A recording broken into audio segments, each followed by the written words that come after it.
ఆదిలాబాద్ జిల్లా బోధ్ మండలంలోని కరత్వాడ ప్రాజెక్టు నిండు కుండలా మారింది. పొంగు పొర్లుతున్న ప్రాజెక్టులోకి చేపలు భారీగా కొట్టుకురావడంతో జాలర్లు పట్టిన చేపలు కొనేందుకు జనాలు ఎగబడ్డారు. మరోవైపు వారం రోజులుగా కురుస్తున్న భారీ వర్షాల వల్ల ప్రాజెక్టు పూర్తిగా నిండి పైనుండి నీటి ప్రవాహంతో చేపలు కొట్టుకుపోయి తమ ఉపాధిని కోల్పోతున్నామని జాలర్లు ఆవేదన వ్యక్తం చేస్తున్నారు.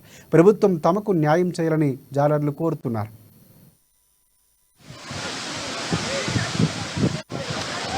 బోత్లో కురుస్తున్న 4 రోజుల నుంచి కురుస్తున్న భారీ వర్షానికి కరత్వాడ ప్రాజెక్టు పూర్తిగా నిండిపోవడం ద్వారా చేపలు అధికంగా దొరకడంతో యువకులు గ్రామ పెద్దలు మొత్తంలో చుట్టుపక్కల గ్రామాల వారందరూ రావడంతో ప్రాజెక్టు పరిసర ప్రాంతాల్లో మొత్తం జన సంద్రోహంగా మారిపోయింది. పూర్తిగా చేపలు కూడా పెద్ద పెద్ద దొరుకుతున్నాయి. చెరుకట్టలో ఈరోజు ఫుల్ వర్షాలు పడుతున్నాయి.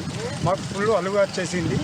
ఈ జిమ్మలు మాకు దొరికాయి. ఇక్కడ ఫుల్ బోత్ మొత్తం ఇక్కడనే ఉన్నారు చెరుకట్ట దగ్గర. మా పేరు శేఖర్. బోత్లో కురుస్తున్న 4 రోజుల నుంచి కురుస్తున్న భారీ వర్షానికి కరత్వాడ